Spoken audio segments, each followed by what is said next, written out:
Əziz və dəyərli icma əsaslı məktəbə qədər müsahibə mərhələsinə hazırlaşan müəllimlər, söz verdiyim kimi bu gün də videomuzu daha çox bəyəndiyiniz üçün və paylaşdığınız üçün sizlər üçün yeni videomuz olacaq.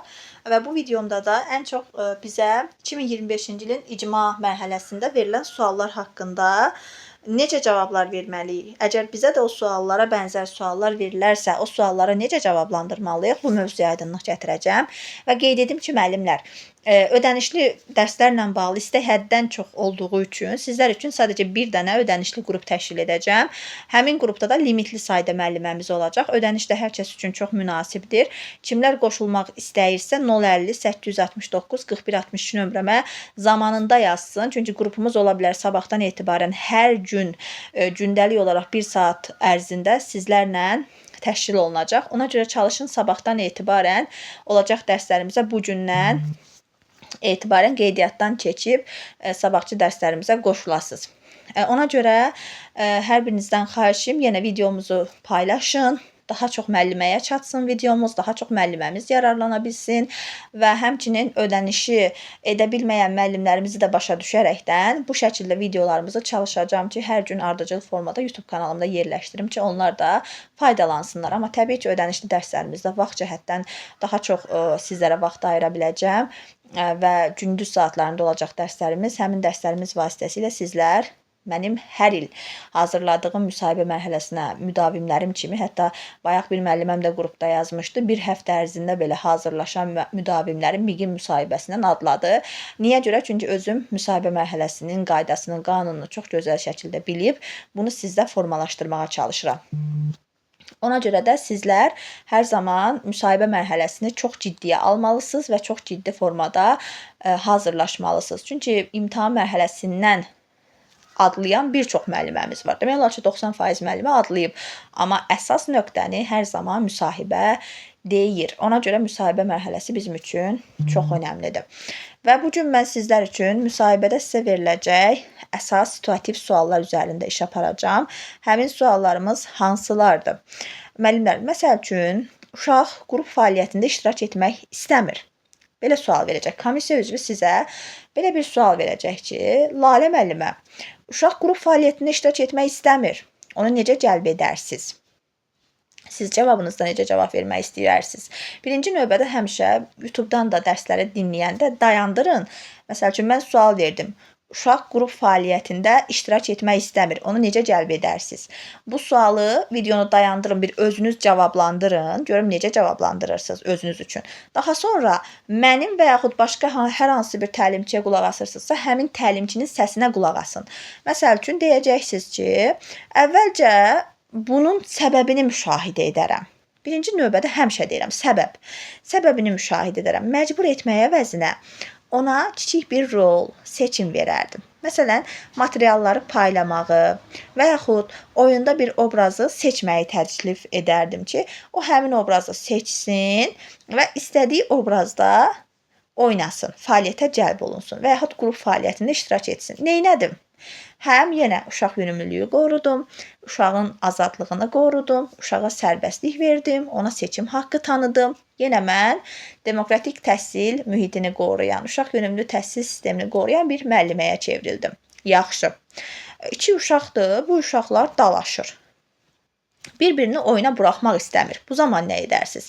Hər 2 uşağı dinləyər, kimin haqlı olduğunu axtarmaqdansa ortaq həll tapmağa çalışar və uşaqlarda növbəli belə deyək, sistem əsasında oynama bacarığını, birlikdə oynama bacarığını inkişaf etdirərəm. Yaxşı, bəs digər uşağın əlindən əli oyuncağı alarsa, necə reaksiya verərsən?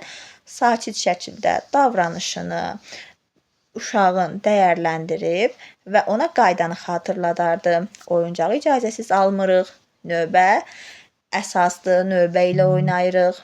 Sonra uşağa alternativ davranışı göstərərdim. Bunu da dediyimiz zaman nə edəcəksiniz? Yenə kuklalardan istifadə edə bilərsiniz, oyuncaqlardan istifadə edə bilərsiniz ki, uşaqlar üçün daha bir növ öyrədici olsun. Çünki bizim əyani formada göstərdiyimiz hər bir şey təlimin keyfiyyətini artırdığı kimi, təbii ki, uşaqlarda nümunə olaraq da necə deyərlər, daha çox rol oynayacaq. Yaxşı, uşaq hər gün sizin belə deyək, hər gün və yaxud vaxtaşırı olaraq icmaya gəldiyi zaman ağlayaraq gəlir və siz bunu necə aradan qaldırarsınız? Bu zaman nə edərsiniz? Təbii ki, uşağı sakit qarşılayar, hisslərini qəbul edər, valideyn əməkdaşlıq edib ayrılma ritualını qısa və sabit saxlamağa çalışardım. Uşağın diqqətini sevdiyi fəaliyyətlərə yönəldərdim. Bu formada cavabımızı veririk. Yaxşı, uşağa tapşırıq vermisiniz və uşaq deyir ki, mən bu tapşırığı bacarmıram. Bu zaman nə edərsiniz, hansı addım atarsınız? Bacarmırsan deməyə əvəzinə, gəl birlikdə birinci addımı edək deyərdim. Yəni, nə edərdim? Uşaqla birlikdə fəaliyyətə yönələrdim. Yəni, bacarmırsan, səndə alınmır, yox. Bunu demərəm uşağa heç zaman. Əksinə, onu mənimlə birlikdə etməyə sövq edərəm. Yəni, nə edərəm? Tapşırığı kiçik mərhələlərə bölərəm. Uşağa müstəqil şəkildə davam etməsinə imkan verərəm. Yaxşı, bir uşaq digər uşaqların fəaliyyətini daim pozur. İcmadasınız və bir uşaq, məsəl üçün Əli, Vəli və yaxud qeyri bir uşaq digər uşaqların fəaliyyətini daim pozur. Bu zaman nə edərsiniz? Davranışın səbəbini müşahidə edər, uşağa aydın qayda, ümumiyyətlə biz proaktiv müəllimə olmalıyıq. Nədir proaktiv müəllimə? Sinifin effektiv idarə olunmasına baxmısınızsa, əgər MİQ-ə hazırlaşırsınızsa, bilirsiniz yəqin ki, proaktiv müəllimə var, reaktiv müəllimə var. Belə suallarda ən düzgün cavab variantı mən bir proaktiv müəllimə olaraq, hər şeyi əvvəlcədən götür-qoy edən müəllimə olaraq bu kimi halların baş verməməsi üçün qaydamı, prosedurumu, gözləntimi əvvəlcədən müəyyən edib və bunu uşaqlara aşılayardım. Necə? Məsəl üçün, qaydamız nədir? Qaydamız budur ki, hər kəs növbəli şəkildə fəaliyyət göstərəcək, heç kim icazəsiz oyuncağı götürməyəcək. Yəni, bu formada qaydalarımızı, sinif qaydalarını müəyyən edirik və həmin qaydalara uyğun şəkildə uşaqlarda davranışı formalaşdırırıq. Yox, əgər mən reaktiv müəllimə olsam, uşaq artıq digər uşağın fəaliyyətini pozduqdan sonra mən ona müdaxilə etsəm, bu artıq mənim reaktivliyimdən xəbər verəcək. Yəni, hadisə baş verdi, mən hadisədən sonra uşağa müdaxilə etdim. Amma bu düzgün deyil və bu kimi cavabları verən müəllimlər aidiyyatı üzrə kəsilir. Ona görə bizə nə lazımdır? Bizə doğru və proaktiv müəllimə lazımdır. Çünki bağça olsun, icmal olsun, hər birində müəllimə işini əvvəlcədən proaktiv şəkildə qurmağı bacarmalıdır. Nə oldu proaktivlik? Proaktivlik müəllimənin əvvəlcədən hər şeyi götür-qoy etməsi, əvvəlcədən hər şeyi planlaması və baş verə biləcəkləri öncədən görüb onu aradan qaldırmasıdır. Yaxşı, desək ki, uşaq çox danışır və digər uşaqların sözünü kəsir, nə edərsiniz? Onun danışmaq istəyini mən müsbət istiqamətdə yönəldərdim və yenə növbə qaydasını öyrədib, indi gəl biraz da qoyaq dostumuz danışsın. Görək o nə demək istəyir.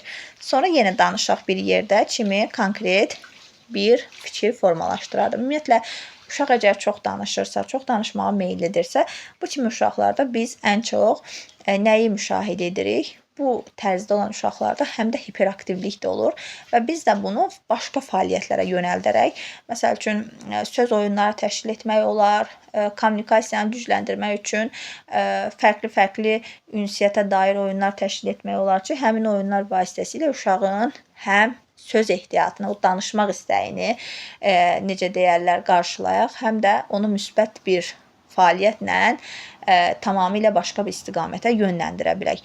Bu şəkildə yadımızda qalsın. Yaxşı, bəs yaxşı. Uşaq fəaliyyət zamanı tez-tez yerindən qalxır. Nə edərsiniz? Fəaliyyətin müddətini və uşağın necə hərəkət edəcəyini nəzərə alardım. Qısa hərəkət fasilələri verər və ona fəaliyyət daxilində hərəkəti ifadə edə biləcək hərəkətli rollar verərdim. Bu formada yadımızda qalsın. Yaxşı, sonra sual verə bilər ki, valideyn bir növ uşağın evdə başqa, bağçada isə tamamilə başqa davrandığını deyir. Necə yanaşarsınız? Bu zaman təbii ki, müşahidələri müqayisə edərdim, amma tərəflərdən birini günahlandırmazdım. Yəni, deməzdim ki, günah sizdədir və yaxud bağçada filan mən edirəm, siz bunu evdə etmirsiniz. Yəni, bu şəkildə yanaşmazdım. davranışın mühitdən asılı olaraq dəyişə biləcəyini nəzərə alıb ortaq yanaşma müəyyən edərdim. Yəni deyərdim ki, ola bilər evdə, məsəl üçün sizin yanınızda daha belə deyim, daha çox danışa bilər. Bilirsiniz də, mutizm var. Bir total mutizm var, bir selektiv mutizm var. Məsəl üçün valideyn deyir ki, mənim evladım bağçada danışmır, amma evdə danışır. Və yaxud evdə mən onu danışdıra bilmirəm, amma bağçada danışır. Biz deyirik ki, uşaqdır. Bu normaldır. Yəni uşaq hər ortamda fərqli cür özünü nümayiş etdirə bilər. Yəni bunun nə səbəbi sizdə deyil, nə də ki bizdə deyil. Sadəcə olaraq uşaqların öz yaşıdları ilə olan münasibəti tamamilə başqadır. Özündən böyükləri ilə olan münasibəti tamamilə başqadır. Ola bilər ki, evdə ailə ilə ola bilər ki, münasibətlərdə o, belə deyək, əməkdaşlığı daha çox bağça şəraitində tapır və uşaqlarla danışarkən, kontaktda olarkən daha özünü rahat hiss edir. Yəni buna səbəb bu ola bilər. Daha sonra bizə sual verə bilərlər ki, uşaqlar yağışlı havadır və çölə çıxmaq istəyirlər. Siz hansı alternativlə onlar üçün fəaliyyət təşkil edərsiniz ki, onlar içəridə daha maraqlı fəaliyyətə cəlb olunsunlar və bir növ yağışın yağmasını, həyətə çıxmağı unutsunlar. Bu zamanda deyirik ki, biz bir növ burada öz yenə necə deyərlər, uşaqlarla çalışmağımıza, uşaq yönümlü təhsilə güvənərək onlar üçün hərəkətli otaq oyunu verə bilərik, konstruksiya, təcrübə, yaradıcı fəaliyyət təşkil edərik və bir növ onlar üçün mövcud proqramın əsas məqsədini qoruyaraq sadəcə olaraq nəyi dəyişərdik? Formanı dəyişərdik. Yəni onların daha rahat, daha sərbəst, daha azad şəkildə hərəkət edəcəyi bir mühit yaradıb və bu mühitdə onlarla birlikdə fəaliyyət göstərib onları, necə deyərlər, o yağışlı havadan qoruyardıq. Ümumiyyətlə, belə bir fikir deyə bilərlər ki, bəs tutaq ki, güclü bir yağış deyil bu yağış, adi bir yağışdır və yaxud adi çöldə qar yağır. Bu hava şəraitində siz uşaqları çölə çıxara bilərsinizmi, həyətə çıxara bilərsinizmi? Təbii ki, hava şəraitindən asılı olmayaraq uşaqlar gəzinti prosesində iştirak etməlidirlər, amma aması var.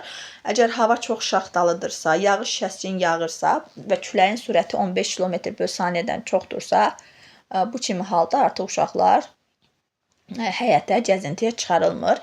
Amma qalan hallarda uşaqlar həyətdə olmalıdır. Hər bir hava şəraiti ilə yaxından tanış olmalıdır. Yaxşı, uşaq fəaliyyət zamanı tez darıxır.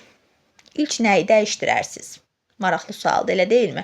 Və müsahibə mərhələsində ən çox müəllimənin yaradıcılığını, müəllimənin alternativ fikir yürütməsini, problem həll etmə bacarığını yoxlayan suallardan biridir. Görün müəllimə necə cavab verəcək? Təbii ki, ilk olaraq nə edərsiniz? İlk olaraq yenə səbəb müəyyənləşdirmək lazımdır ki, niyə görə uşaq fəaliyyət zamanı tez darıxır?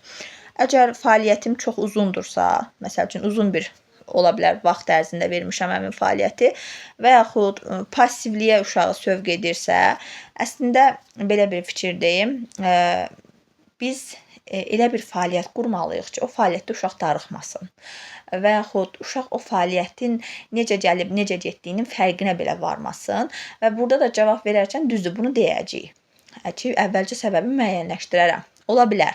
Amma mənim qurduğum fəaliyyətlər düşünürəm ki, uşaqların marağını cəlb edəcəyi üçün, onların fəaliyyətini stimullaşdıracağı üçün onlar vaxtın necə gəlib gedəcəyini bilməyəcəklər. Yəni, onlar fəaliyyətdən də sıxılmayacaqlar deyə düşünürəm, deyə bilərik. Çünki həqiqətən də əgər bir müəllimə fəaliyyətini yaradıcı qurursa, niyə uşaq sıxılsın axı o fəaliyyətdən? Elə deyilmi? Yəni, mən əgər dərsimi maraqlı bir formada qururamsa, maraqlı bir formada, əyləncəli formatda, interaktiv formada qururamsa, niyə mənim dərsimdən müdavim yorulmalıdır ki? Eyni qaydada bu icmada da eynidir, bağçada da eynidir. Biz burada uşaqların yanaşmasını qoruyuruqsa, bir növ interaktiv təlim mühitini təşkil ediriksə, heç bir fəaliyyət uşağı yora bilməz deyə düşünürəm. Bu formada yadımızda qalsın. Yəni, bir növ burada da əgər yenə mən bunları etməyimə baxmayaraq uşaq sıxılırsa, yenə səbəbi müəyyən edib, onun vaxtını qısalda bilərəm, uşağa seçim, sual, praktik formada elementlər əlavə edə bilərəm. Bu formada yadımızda qalsın. Daha sonra əgər çox utancaq bir uşaq qrupumuza daxil olubsa, həmin uşağı oyuna necə cəlb edərsiniz? Müəllimlər, inanın mənə bu sualların hər biri imtahanda, müsahibə mərhələsində sizin qarşınıza çıxa biləcək, sizə veriləcək sualların bir bənzəridir. Yəni buna bənzər suallar veriləcək. Bu sualları cavablandıra bilsəz, nə əla. Deyəcəksiniz ki, bir növ həmin uşağı mən dərhal hər hansısa bir münasibətə sövq etmərəm və yaxud dərhal mən onu oyuna sövq etmərəm. Əvvəlcə uşağı tanımağa çalışaram, onun nəyi sevdiyini, nəyi sevmədiyini, nəyin onun üçün xoş, nəyin onun üçün xoş olmadığını müəyyən edərdim. Daha sonra əvvəlcə bir uşaqla, daha sonra kiçik qrupla fəaliyyətə cəlb edib, sonra isə iştirakını tədricən genişləndirərdim. Bu formada cavab verməyiniz kifayətdir. Yaxşı, sonra sual verə bilərlər ki, bizə əgər uşaqlar sizin qurduğunuz fəaliyyətlər zamanı ağlayırsa və evə getmək istəyirsə, nə edərsiniz? Birinci növbədə biz hər uşağın hissini qəbul etməliyik. Yəni, necə ki, bizim müəllimələrin hər birinin hissini biz qəbul ediriksə, uşaqlar da bizim minimal formamızdır. Biz onların da fikrini qəbul etməliyik. Və nə edəcəyik? Fikrini qəbul etdim. Sən ev üçün darıxmısan, Ayxan? Və ona deyəcəm ki, sən ev üçün darıxmısan, narahat olma, ana birazdan gələcək. Ümumiyyətlə danışarkən sanki qarşınızdakı sizə sual verən uşaqmış kimi və siz də qarşınızda bir, indi bəlkə sizə gülməli gələ bilər, amma həqiqətən bunu etsəz çox effektiv nəticəsini görəcəksiniz. Sanki bir uşaqla danışırmışcasına emosional, bir növ tembriniz, melodikanız ona uyğun olmalıdır. Hətta sizdən deyə bilərlər, müəllimə bir nağıl danış. Müəllimənin nağıl danışması belə orada gülərəkdən və yaxud utanaraqdan, ay mən edə bilmərəm, ay belə, elə. Yəni bunlara gərək yoxdur. Onlar sizə o sualları hər zaman deyirəm, uşaq kimi, yəni sanki uşaqların sizə verdiyi bir sual kimi cavablandırmanızı istəyir. Görüm sən bu vəziyyətdə uşaqla necə davranarsan. Siz də ona uyğun praktik nümunənizi deyin. Deyərdim ki, Ayxan, başa düşürəm, sən ana üçün darıxmısan, ana da sənin üçün darıxır, amma gör bizi nə maraqlı fəaliyyətlər gözləyir. Ayxan, gəl bu oyunumuzu, gəl bu fəaliyyətimizi yerinə yetirək. Ondan sonra biz artıq ananın gəlişini gözləyək və bu formada uşağı sakitləşdirib maraqlı fəaliyyətə cəlb edərik. Yadımızda bu formada qalsın. Daha sonra əsas məqamlardan biri, məsəl üçün deyə bilər ki, uşaq materiallarını paylaşmaq istəmir. Nə edərsiniz? Birinci növbədə mən həmişə deyirəm ki, yəni paylaşmağı bir var, nəzəri olaraq sözlə ifadə edəsən, bir də var praktik olaraq göstərəsən. Praktik olaraq göstərməyiniz çox effektivdir. Məsəl üçün deyə bilərsiniz ki, mən qrup otağında tez oyuncaq tapardım və həmin oyuncaqlara bir növ dil verərdim. Necə? Məsəl üçün deyərdim ki, yəni dil verərdim nə deməkdir? Yəni onlara danışdırardım. Məsəl üçün, götürürəm oyuncaqların 2 dənə gəlinciyi və yaxud 2 dənə əsgər oyuncağını, əgər oğlan uşaqlardırsa əsgər, qız uşaqlardırsa gəlinciyi götürüb başlayardım danışdırmağa. Hətta ələ keçirmək üçün olan oyuncaqlar da olur. Onlar da çox effektivdir və uşaqlar çox əylənir. Məsəl üçün, başlayardım ki, bax, Tutu, sən mənə oyuncağını vermirsən və mən çox narahatam. Mən də axı oynamaq istəyirəm. Niyə oyuncağını mənə vermirsən? Bunun qarşısında, məsəl üçün, Əsmər ona deyir, yaxşı, gəl Tutu, biz dostuq axı, biz oyuncaqlarımızı paylaşmalıyıq. Gəl, mən sənlə oyuncağımı paylaşım, sən də mənlə oyuncağını paylaş, yaxşımı? Müəllimlər, danışarkən uşaq tərzində, emosional və bir növ, sanki, yenə deyirəm, uşaqla danışırmışcasına, uşağı ələ alırmışcasına, uşağa mövzunu izah edirmişcəsinə danışmağımız çox xoş olar, çox gözəl olar və inanın mənə, qarşınızdakı komissiya üzvü də bundan çox təsirlənər. Ona görə bu formada kuklaları danışdırıb onları fəaliyyətə cəlb edərdim. Yəni uşaqları bu, belə deyə, əməkdaşlığa əsaslandırardım. Belə yadımızda qalsın. Daha sonra Uşaqlarda təbiətə sevgini necə inkişaf etdirərsiniz? Bunun üçün bizim təbiət guşəmiz olmalıdır. Biz bitkilərə qulluqdur, hava müşahidəsi, təbiət gəzintisi təşkil edə bilərik. Daha sonra yarpağın, daşın araşdırılması kimi fəaliyyətlər təşkil edə bilərik. Uşağın real təcrübə əsasında praktik formada təcrübə qazanmasını formalaşdıra bilərdik. Bu formada yadımızda qalsın. Bunlar da bizim bugünkü suallarımızdır. Sonra sizə sual verə bilərlər ki, uşaq əsəbləşəndə özünü sakitləşdirə bilmirsə nə edərsiniz? Birinci növbədə əsəbləşirsə, əvvəlcə təhlükəsiz məsafə, sakit mühit yaradaram. Qısa və sakit danışar, hissini adlandırmağa kömək edərəm. Məsəl üçün, sən əsəbisən indi. Ayxan, əsəbləşmisən? De görüm səni kim əsəbləşdirdi? Mənim balamı kim əsəbləşdirib?